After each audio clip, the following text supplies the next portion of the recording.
Hola a todos, bienvenidos a Filosofía de Película, yo soy Oscar. El gran tema de esta semana ha sido el debate entre Zizek y Peterson. Y creo que lo más interesante que merece la pena ser comentado de esto es el hecho en sí del debate. La popularidad que ha tenido un fenómeno, un acontecimiento de alta cultura como es un debate entre dos psicólogos de profesión acerca de un asunto que podríamos llamar filosofía de la psicología, como es la felicidad, la esencia de la felicidad, la naturaleza de la felicidad, y en este caso en particular, sobre todo, la importancia política del concepto de felicidad. El debate se planteó en términos políticos, el concepto marxista versus el concepto capitalista de felicidad.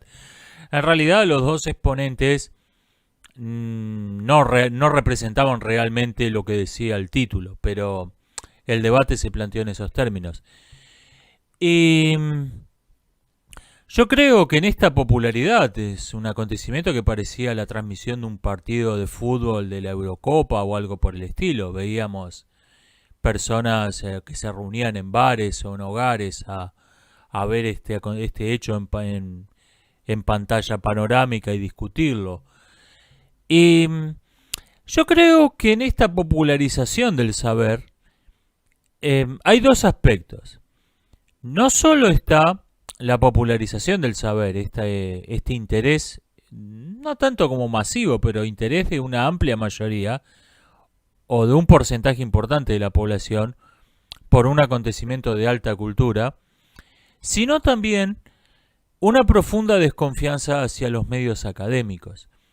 Eh, Conviene destacar que si bien las dos personas que participaron en este debate son profesionales con formación académica, título académico y que han ejercido o ejercen como profesionales titulados, sin embargo transcurrió por completo fuera de los ámbitos académicos. Esto se autofinanció y se autoorganizó, transcurrió por completo fuera de los ambientes académicos. Y esto es algo que acompaña a la profunda desconfianza y realmente a la decadencia de los medios académicos tradicionales. Lo vemos esto en el modo en que se forman los profesionales competentes de las grandes empresas.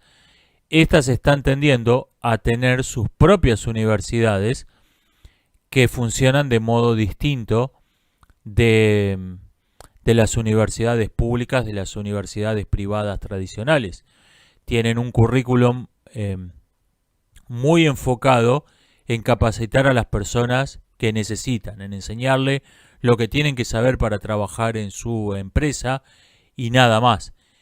Y la empresa está vinculada con estas universidades privadas carísimas y con frecuencia sin sede física, que funcionan a través de internet o en edificios alquilados o refaccionados para eso.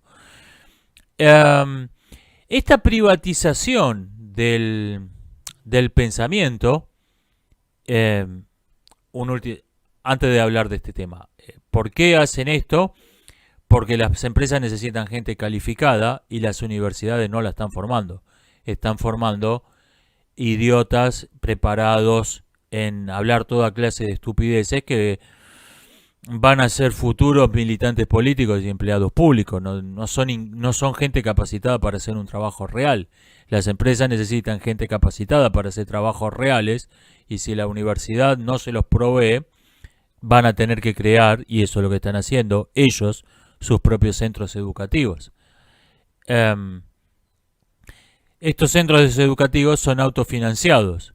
Los alumnos pagan matrículas carísimas y además tienen subvenciones no del Estado sino de empresas privadas. ¿Qué pasa con esta privatización del pensamiento? Tiene un aspecto positivo. Por un lado, la libertad. Vemos este debate que, por ejemplo, este debate era imposible en una universidad hoy en día. De hecho, ambos han tenido problemas de censura muy importantes, que incluyen violencia física, amenazas, etcétera. Eh, este debate era imposible en una universidad hoy en día. Y ese es el punto favorable. Como este pensamiento se autofinancia, no le debe, no le debe devoción a nadie. Sin embargo, no todo es favorable. El pensamiento autofinanciado ha existido muchas veces en la historia, no es algo nuevo, y tiene un punto muy negativo, que es que se termina enfocando en exceso en la retórica. Porque todo saber práctico es en el fondo retórica, es enseñar a convencer, más que aprender cómo tener razón. Mientras que el filósofo considera la retórica un arte subsidiaria, dice, bueno, lo primero es aprender a tener razón, pero con tener la razón solo no alcanza, porque seríamos como la sacerdotisa Cassandra, que podía predecir el futuro, pero no convencer a nadie de lo que iba, de que su profecía era correcta. Lo considera como un, bueno, esto hace falta. El arte retórico, el pensamiento profesionalizado, en cambio, considera que la búsqueda del conocimiento, la búsqueda de la verdad, es solo un paso previo necesario para convencer. Ok, la mejor retórica es tener razón. Si lo que decís es verdad, eso es bastante persuasivo. Entonces te conviene saber la verdad.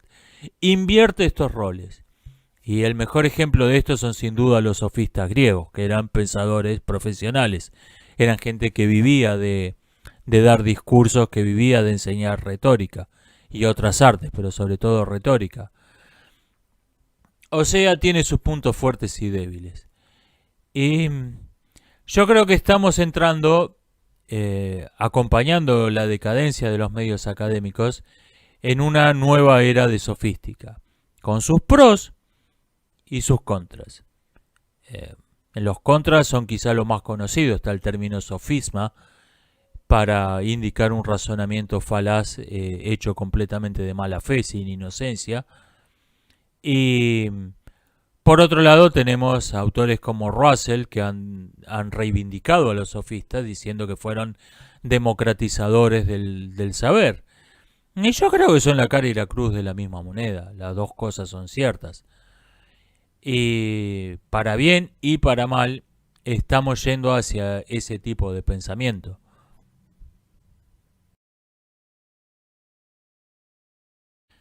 De la primera intervención de Jordan Peterson tomé 3 apuntes que quiero comentar. El primero se centra en lo que Peterson llama la personalidad narcisista de Marx. Peterson considera a Marx un narcisista y señala que esto implica la total ausencia de pensamiento crítico. Marx nunca se preguntó qué pasaba si sus ideas estaban equivocadas. Y su teoría, su modelo político-económico, dependía de una serie de afirmaciones suyas, de las cuales, si una sola era un error, todo el sistema no funcionaba. Y sin embargo, esta posibilidad a Marx nunca se le cruzó por la cabeza. Esto Peterson lo considera propio de una personalidad extremadamente narcisista. La conclusión final de este narcisismo marxista es la apelación a la violencia como un recurso legítimo. Si vos estás absolutamente convencido de que tus ideas son las mejores que pueden existir, no estás abierto a ninguna crítica, a ningún debate, ni propio, ni crítica propia, ni crítica ajena. Simplemente vas a creer que lo mejor para la humanidad es imponer tus ideas brillantes y superiores por medio de la violencia. Y Marx saca consecuentemente esta conclusión. Peterson define el pensamiento crítico como la revisión de las propias ideas. Creo que esta es una definición interesante. El pensamiento verdaderamente interesante no ocurre en el momento eureka o tuve una revelación y se me ocurrió un modelo económico maravilloso que nos va a hacer felices a todos. Eso lo puede hacer cualquiera. El verdadero pensamiento valioso, el pensamiento interesante, es ¿cómo puede fallar esta idea que se me ocurrió? ¿Cómo puedo estar equivocado? ¿Cómo puede ser esto que me pareció deslumbrante un completo error? Este es el verdadero pensamiento que importa. Este es el pensamiento que debe ser ejercitado y este es el tipo de pensamiento que no se le ocurra a cualquiera. Este creo que es un concepto realmente interesante, esta visión de lo que es el pensamiento crítico. Visión con la que coincido por completo. Vinculado con la atención, con lo anterior, dijo Peterson que la misma duración de la teoría marxista prueba que no es crítica. Esto es interesante. Una teoría económica de mediados del siglo XIX que sigue siendo defendida tal cual como fue planteada en su momento por una cierta cantidad de gente. Y basta con esto para evidenciar que no es una idea científica. Si vemos cualquier rama del pensamiento de la época, la biología, la física, vemos que han atravesado revoluciones, que han sufrido cambios enormes, que han sido revisados, criticados, y realmente es básicamente todo obsoleto. Si aparece una idea del siglo XIX sin el menor cambio, diciendo vamos a hacer esto, eso muestra que sus adeptos no son pensadores críticos. Esto es un punto realmente interesante. Peterson pone el mismo ejemplo, o dice que está en el mismo caso, el concepto de sobrepoblación. Y con esto estoy totalmente de acuerdo. La sobrepoblación fue planteada, en realidad fue planteada varias veces. Se popularizó en la segunda mitad del siglo XX. Y no importa lo notoriamente falsas que hayan sido sus predicciones, el sobrepoblacionismo sigue como fue planteado por primera vez. No hay ninguna revisión, no hay ninguna reescritura. Bueno, un momento, nos equivocamos terriblemente con las predicciones que hicimos. No habrá una falla en esta teoría. No, sigue siendo defendida tal cual como fue planteada en los mismos términos como si nada. Y eso evidencia por sí mismo que no es una idea científica.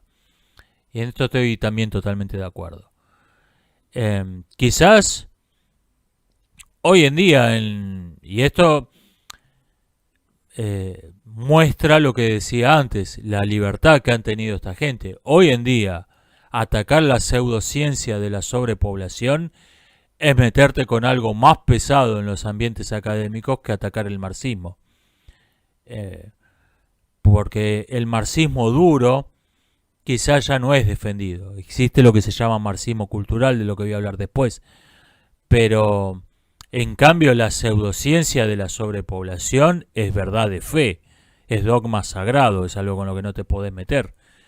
Y que Peterson lo haya puesto de ejemplo de pensamiento pseudocientífico, de pensamiento no crítico, muestra la libertad que han tenido en este debate.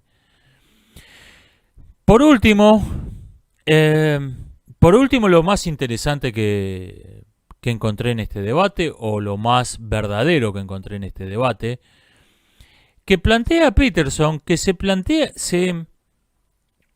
la discusión capitalismo versus comunismo no es la discusión entre prosperidad versus libertad. Plantearlo así es un completo error. El capitalismo produce inequidad, sin dudas, pero también produce recursos económicos, recursos de todo tipo. Comparado con cualquier otro sistema que haya existido, incluyendo el comunismo, que solo ha producido inequidad y nada más. Y esto provocó un aplauso del público. Peterson no volvió sobre el tema, Zizek menos, y me parece que es el gran asunto. Se discute erróneamente acerca del marxismo como si fuese una discusión de prosperidad sin libertad versus el comunismo versus libertad sin prosperidad, el capitalismo. Y esto es completamente falso. Se discute entre un sistema que produce bienes materiales mal repartidos y con una libertad relativa, como es el capitalismo, versus un sistema que no ha producido otra cosa en ninguna parte donde fue implementado que miseria, despotismo y finalmente el colapso social. O sea, no se trata, bueno, de cada uno de estos sistemas tiene sus puntos fuertes y débiles. Se trata de un sistema que tiene obviamente sus fallas muy considerables, versus un sistema que no tiene absolutamente nada bueno, no tiene un solo punto favorable, no tiene nada que rescatar y que sin embargo sigue seduciendo a una cantidad considerable de personas, incluyendo personas bien educadas, personas con una cultura superior, incluso personas extraordinariamente bien informadas acerca de los desastres que ha producido el comunismo en todas partes donde se fue, y el marxismo en general, en todas partes donde fue implementado. Vemos esto, por ejemplo, en California, donde han pasado en 4 años de ser, creo que el cuarto estado más próspero de Estados Unidos, a ser el último cómodo. De hecho, tienen estándares de vida hoy, en 2019, que están por debajo de varios países del África subsahariana. Y eso fue en la gente mejor informada del mundo acerca de lo que es el marxismo, y los que lo votaron por el voto subieron, no por un golpe de estado, y los que los votaron, decía, no fueron los vendedores de pancho de la esquina, los jardineros que cortan el pasto. Esos tipos son todos republicanos.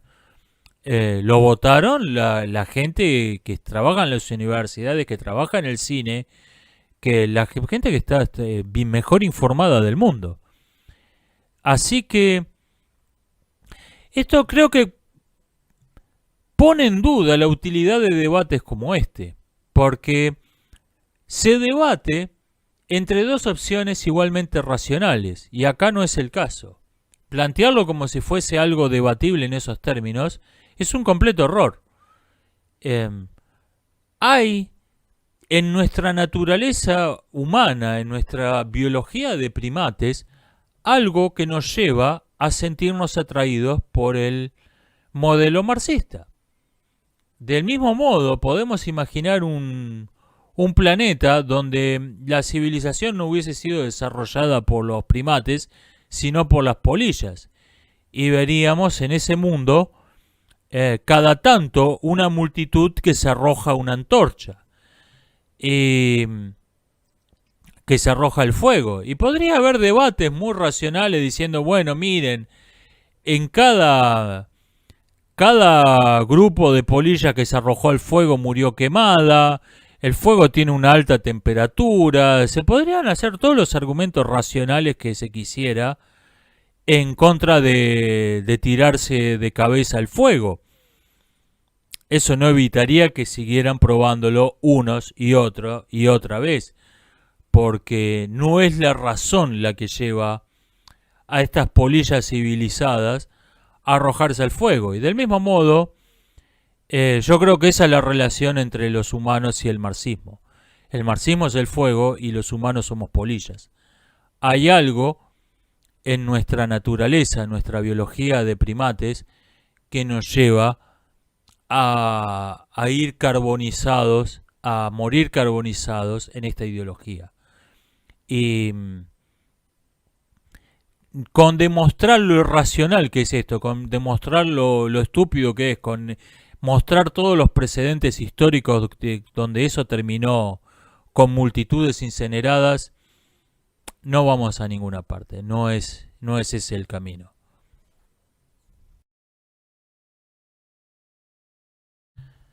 De la primera intervención de Zizek tomé 6 apuntes que me gustaría comentar.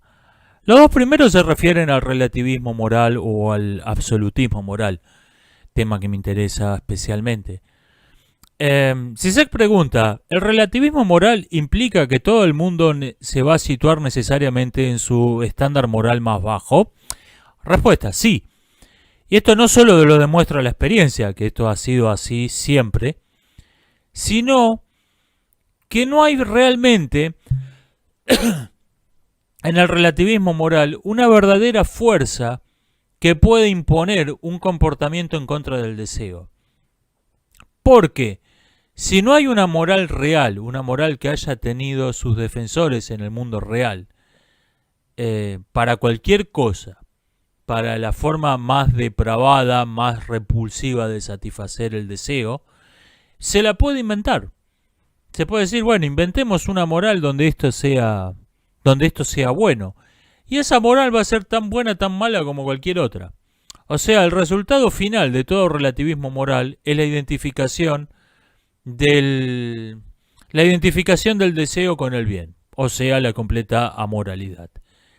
Y si bien hay relativistas morales virtuosos, muy especialmente entre los pensadores, entre los filósofos que defienden ideas relativistas, yo creo que todos ellos tienen de contrabando, introducen de contrabando en su sistema algún valor absoluto. Siempre hay algo que no es relativo en su moral. El relativismo moral consecuente, en mi opinión, lleva a la completa moralidad. Porque siempre va a haber una moral que justifique cualquier deseo y esta va a ser la preferida. A falta de un criterio que diga esta moral es superior a esta otra, siempre vamos a preferir la que nos dice que hagamos lo que tenemos ganas de hacer, lo cual es equivalente a la total ausencia de moral. Y repito, cuando esto no es así, cuando un relativista es virtuoso, es porque siempre metió, como premisa tácita, en alguna parte metió algún valor absoluto en su sistema, algo que no considera relativo. Por ejemplo, quien habla del respeto a las culturas, a la diversidad cultural, nunca se le ocurrió, y saca de ahí el relativismo moral referido a las culturas, nunca se le ocurrió que ese respeto a la diversidad cultural sea en sí mismo algo relativo. Si toda moral vale lo mismo, entonces la moral de las culturas que dicen que no se debe respetar a otras culturas es igualmente válida. Y sin embargo, dudosamente saque esta consecuencia el que defiende esto. El segundo punto que quiero comentar sobre este asunto se refiere a una sinonimia en la que coincidieron ambos, Zizek y Peterson. Identificar el absolutismo moral con el teísmo. Y quizá por distintas razones, esto fue afirmado por Zizek y no contradicho por Peterson. Que existen dos clases de personas, teístas absolutistas morales y ateos relativistas morales. Y curiosamente, en ese esquema hay dos clases de personas que no existen, yo soy una de ellas, y curiosamente, decía Zizek, mencionó a la otra, al relativista moral teísta. Citó, parafraseando a Dostoyevsky, quien había dicho, en realidad Dostoyevsky no, un personaje suyo dice esto, si Dios no existe entonces todo está permitido. Y Zizek dice que lo contrario es cierto, si Dios existe, todo está permitido. El fundamentalista islámico, el fundamentalista cristiano, el fundamentalista religioso en sí, en cualquier religión, hay hasta fundamentalistas ateos, cree que porque está haciendo la obra de Dios puede hacer cualquier cosa. O sea, básicamente nosotros somos guerreros santos, el enemigo son bárbaros. Y estos tipos, que existen, estoy de acuerdo con Zizek en esto, estos tipos son relativistas morales teístas. Son gente que necesita referir el juicio de lo bueno y lo malo a otra cosa. Y esta es la característica central del relativismo. Estos tipos, cuando se enteran que alguien puso una bomba en un jardín de infantes, necesitan otro dato. No pueden decir que eso estuvo mal. Necesitan saber quién la puso, en nombre de qué religión, de qué comunidad eran las víctimas. Necesita otros datos. O sea, es un relativista. ¿Cuál es el rasgo central del absolutismo moral? Que considera que la moral se refiere al hecho en sí de existir. Nosotros somos seres morales, no por nuestro color de piel, no por nuestra religión, no por nuestro sexo, no por nuestra nacionalidad, no por nuestra lengua, no por nuestra cultura, no por la utilidad que tenga eso para nuestra sociedad, sino por el hecho de que existimos. Existimos como seres conscientes y esto nos crea automáticamente una responsabilidad con todos los demás seres conscientes de la existencia que hay en el mundo y hipotéticamente en otros mundos. Esto es lo propio del absolutismo. Como esa moral es absoluta, tiene que ser necesariamente universal, eterna, y no puede haber más que una. Pero del hecho de que sea eterna, universal y única, no se sigue que una doctrina sea absolutista. Los fundamentalistas religiosos son relativistas morales que creen que hay una sola moral verdadera que es universal y eterna. Y sin embargo son relativistas, porque esa moral no es absoluta, no se refiere al hecho en sí de que existimos como seres conscientes de su propia existencia. No se refiere a un sentido de responsabilidad con los otros seres conscientes. O sea, es un relativismo, es como esos experimentos donde se descompone la luz en todo el espectro, pero se aísla un solo color. Son relativistas de un solo color esos tipos. Esto es lo que quería comentar sobre el tema porque, repito, es algo en lo que coincidieron los dos, esta sinonimia de... Hay dos clases de personas, absolutistas morales religiosos y ateos relativistas morales. Y esto no es así de ningún modo. Si se pone el dedo en la llaga de algo que los conservadores suelen pasar por alto, con mucha gana, al defender el capitalismo, que si este nuevo marxismo es producto, cito, de la degradación moral, la promiscuidad, el consumismo y el hedonismo, quiere decir que es producto del capitalismo. Sí, totalmente de acuerdo con esto. Esta es la gran paradoja de este nuevo marxismo, llámese marxismo cultural, reposición como farsa del comunismo o como quiera llamárselo, que surge de los lugares más inesperados. Que el consumismo iba a producir un nuevo totalitarismo es algo que fue predicho, es algo que se predijo. Si vemos el arte de las décadas del 80, el 90, si leemos ensayos de esa época, vemos que estaba la idea entre todas las personas despiertas de que Occidente iba hacia un nuevo totalitarismo. Lo vemos, por ejemplo, en The Wall de Alan Parker, por hablar del cine, que es lo nuestro. Lo vemos en Starship Troopers de Paul Verhoeven. Estaba esa idea dando vuelta entre 1980 y 2000, estaba esa idea. Sin embargo, vemos también que todos se equivocaron de en qué extremo iba a venir el nuevo totalitarismo. Todos esperaban un nuevo nazismo, no un comunismo 2.0. Y esto fue la gran sorpresa, que aparecieron marxistas en Yale. Yale, o sea, no el 1%, el 1% del 1% del 1%. Y esta aparente paradoja tiene su razón de ser. Aparece el marxismo como producto de consumo. Y más aún, el marxismo es el producto de consumo definitivo. Así tenemos estos directores de corporaciones que están perdiendo millonadas de dólares por hacer publicidades que les llevan a perder la mitad de sus clientes, filmando películas que les hacen perder cientos de millones de dólares y a veces llevan compañías a la quiebra.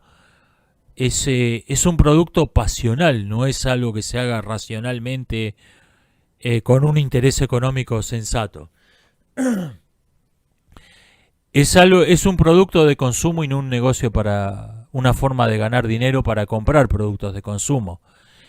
¿Y de dónde aparece este marxismo como producto de consumo?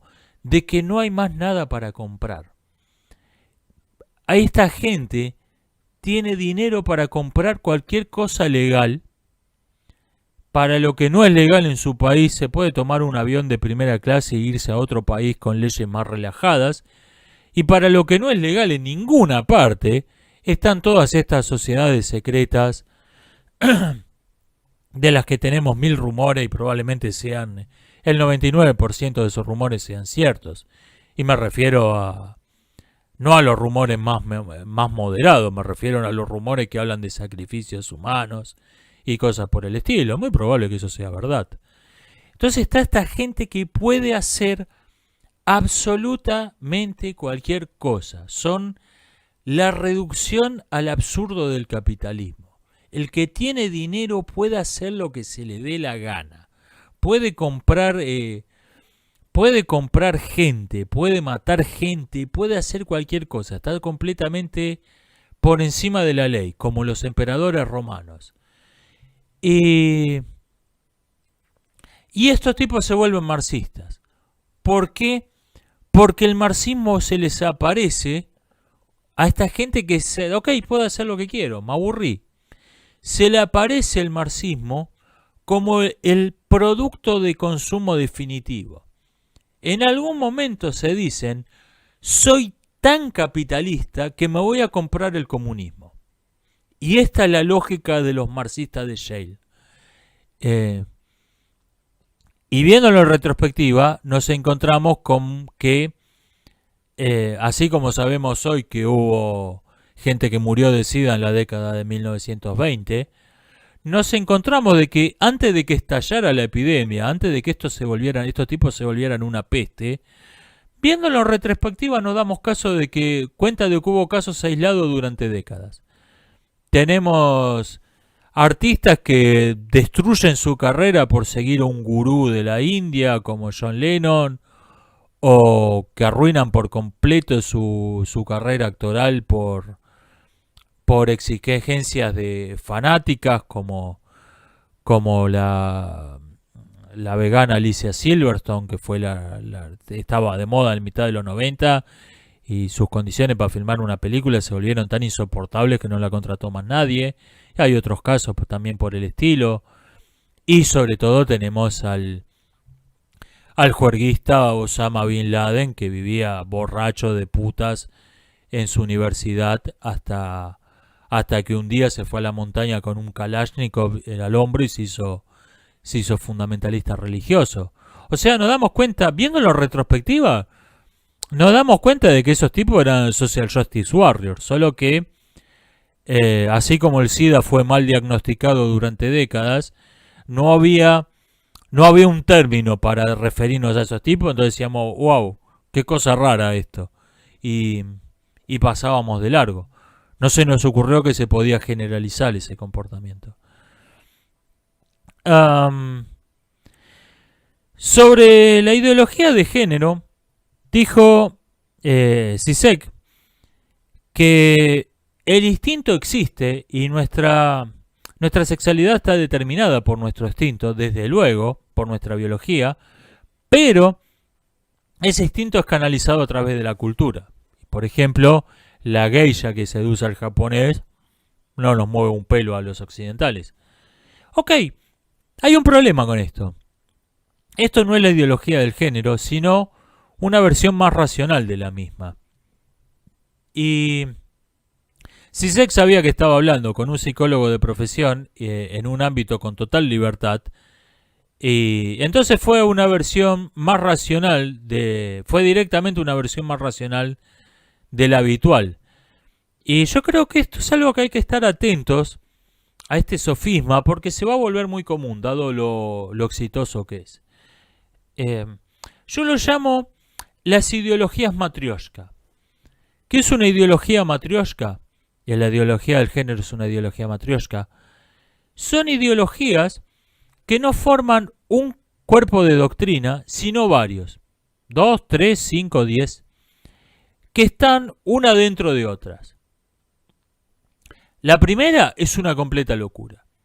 Alguien nos dice que los sexos no existen, que los humanos no nos reproducimos por esporas, que el hecho de que seamos una especie con dimorfismo sexual fue inventado por una conspiración malvada de la Iglesia Católica y el Ku Klux Klan para oprimir a las mujeres. La primera es un completo disparate.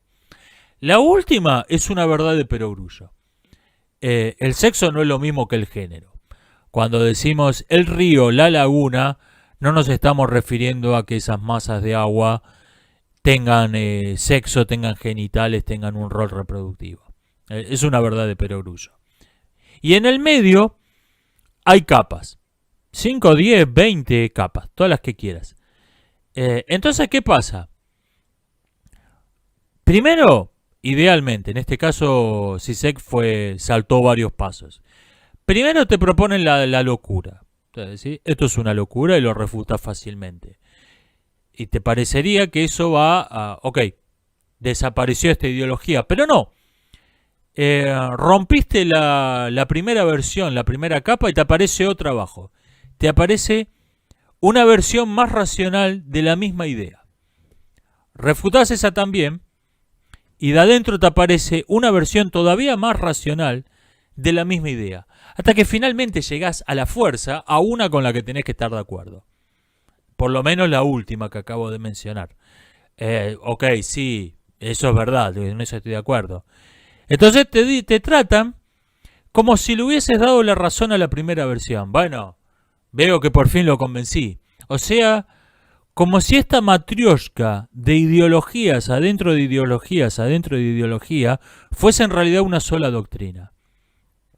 Y no tuviesen, después de que refutaste la primera, no hubiese seguido refutando otras ideas, sino que te hubiesen estado dando argumentos a favor de la misma, a favor de la idea original, hasta que finalmente te convencieron de que, bueno, al fin lo convencí de que los sexos no existen, de que son una conspiración del Vaticano y del Ku Klux Klan. O sea, como si todavía fuese la misma.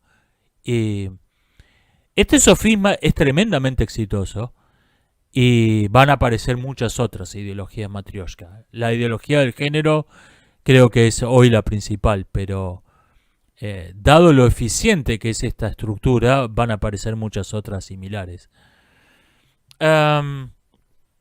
Lo más flojo de este debate fue un argumento de Zizek que básicamente dijo, hablando del marxismo cultural, se puede resumir así: en algún momento de la historia alguien habló de un complot que no existía. Por lo tanto, los complots no existen, y quien habla de un complot para imponer una doctrina es básicamente un nazi. Esto realmente parece más que de un intelectual prestigioso de izquierda, de lo que sea.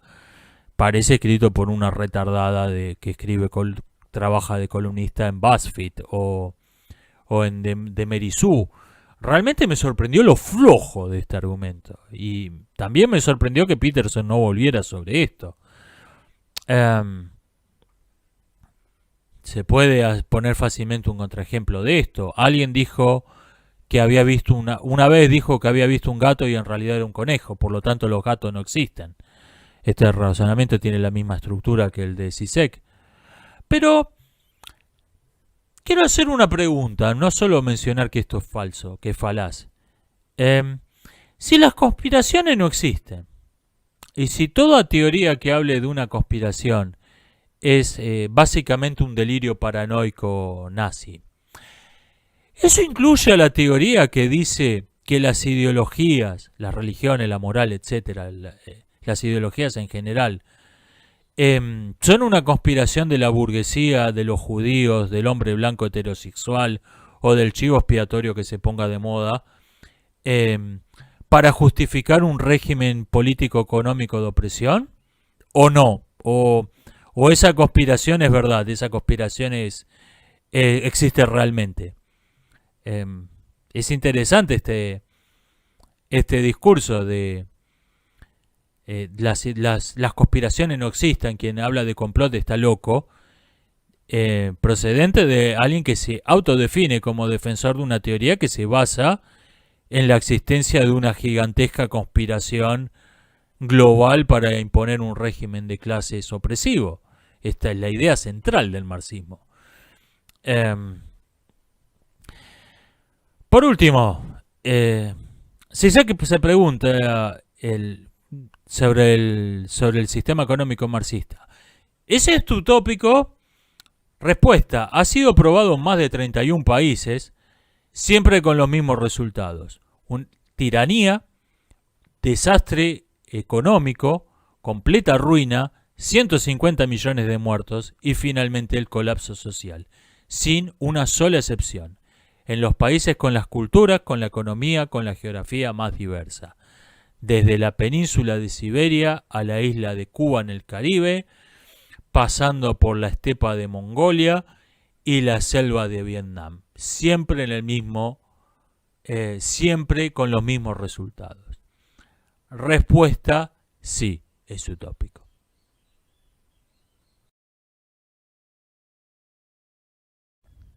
Del diálogo que siguió a las intervenciones en solitario, quiero destacar dos cosas. Una, ambos coincidieron en que la felicidad no puede o no debe ser el objetivo ni de un individuo ni de un régimen político-económico. La felicidad te tiene que encontrar mientras estás ocupado haciendo otra cosa. Te tenés que dar cuenta, soy feliz. Coincido por completo en esto. Creo que Zizek señaló el punto más fuerte acá, aunque lo hizo como chiste y el público se rió mucho. Yo creo que fue directamente al punto principal de todo hedonismo, en contra de toda filosofía hedonista. El hedonismo no te lleva a buscar tu libertad, y esto puede sonar contraintuitivo, pero no lo es. O es contraintuitivo, pero es verdad. Si vos te propones como objetivo en la vida el placer, la felicidad, el confort, ¿qué más querés que un dictador a quien echarle la culpa de todo? Ser libre te lleva a ser responsable y ser responsable te lleva a angustiarte. Si tu objetivo es eliminar la angustia, vas a querer vivir bajo una dictadura, vas a querer ser tratado como un niño grandote, como no tener responsabilidad nunca. Y esto creo que es igualmente relevante para la psicología de este nuevo totalitarismo surgido del consumismo llevado al absurdo. Yo creo que hay mucho de esto de fondo. El otro punto interesante es respecto a la relación entre el marxismo y el posmodernismo. Zizek señaló que él no veía cuál era ese punto de contacto entre el marxismo y el posmodernismo para considerar a este último un marxismo cultural, que es un tema central en el discurso de Peterson.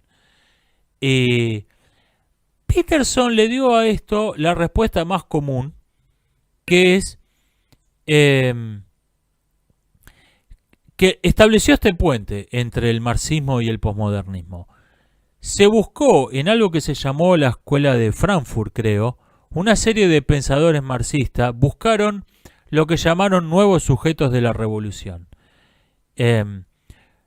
Nuevos grupos humanos a los que aplicar la dialéctica oprimido-opresor que el marxismo clásico aplicaba a las clases sociales. Cuando el marxismo se volvió invendible después de Stalin, del maoísmo, esto que era algo secundario, bueno, cómo captamos a otras personas llamadas en la jerga de la KGB idiotas útiles, sujetos que se los usaba para provocar revoluciones y lo primero que se hacía cuando se tomaba el poder era fusilarlos a todos. Estos idiotas útiles, este marxismo cultural, este marxismo no centrado en la dialéctica de clases, burguesía versus proletariado, sino en cuestiones de sexo, cuestiones raciales, etcétera, cuestiones religiosas, se convierte en lo principal. Y yo creo que esto es verdad, pero no es importante. es una partecita pequeña de la verdad que a lo sumo afecta, explica la doctrina de filosofastros como Judith Butler y otros por el estilo, más bien propagandistas que no teóricos. Eh, por ejemplo, Peterson mencionó a Foucault, quien era abiertamente antimarxista.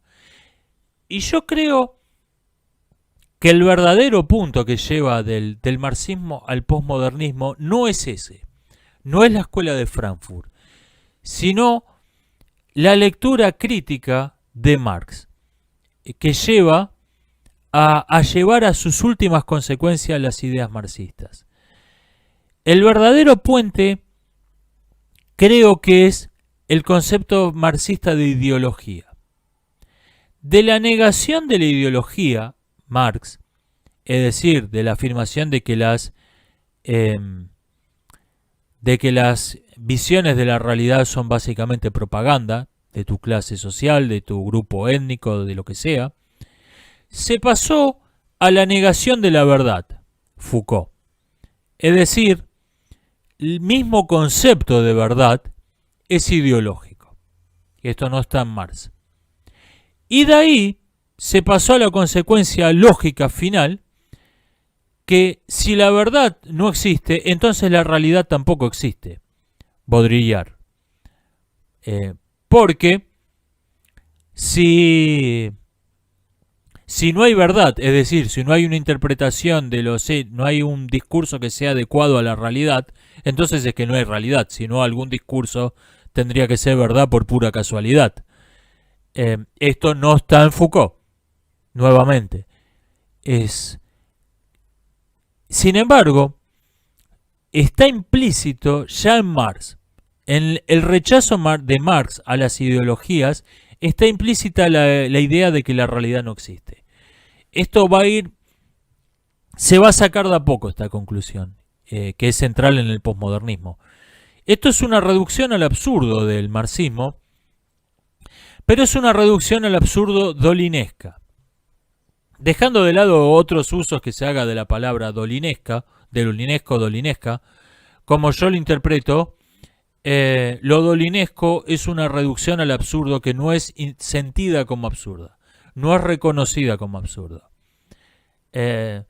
Si una premisa te lleva a la conclusión de que la lluvia está hecha de adoquines, tenés dos opciones: o rechazar esa premisa como falsa, dado que lleva a una consecuencia absurda, o salir a la calle con un casco. Esta última es la reducción al absurdo dolinesca, la reducción al absurdo que se sigue considerando una inferencia válida y razonable de una premisa verdadera. El mejor ejemplo de esto son sin duda los personajes de los cuentos de Alejandro Dolina. Y yo creo que este es el verdadero puente que lleva del marxismo al posmodernismo, o uno de ellos. Los otros son la metalectura de Freud y la metalectura de Nietzsche, los que Foucault llamaba los filósofos de la desconfianza, del concepto freudiano del inconsciente, más que razonar, racionalizamos. Lo que creemos que es una buena razón, que es un argumento sólido, que se sostiene por sí mismo, en realidad es la expresión de fantasías eróticas inconscientes y de otras cosas completamente irracionales. Y a esto se le sacó la consecuencia. Bueno, entonces la teoría psicoanalítica también es la expresión de fantasías inconscientes, sexuales inconscientes reprimidas, etc. Yo creo que este es el camino que lleva realmente del marxismo al posmodernismo, y no la cuestión de trasladar la dialéctica oprimido-opresor a otros asuntos, además de las clases sociales. Eso existe, pero es secundario y más bien propagandístico. Lo que lleva del marxismo al posmodernismo es esta escala de negación de la realidad. Negación de las ideologías, Marx; negación de la verdad, Foucault; negación de la realidad, Baudrillard. Este es el verdadero vínculo. Estoy trabajando en este momento en un video largo acerca del psicoanálisis. Estoy en la fase de escribir el guión todavía. Me llamó poderosamente la atención algo que dijo Zizek sobre el tema. El psicoanálisis, dijo, no es lo que se cree popularmente, y yo diría no solo popularmente, que nosotros creemos ser seres morales, regirnos por elevados principios, pero en realidad lo único que queremos es sexo. Esta es la interpretación popular del psicoanálisis.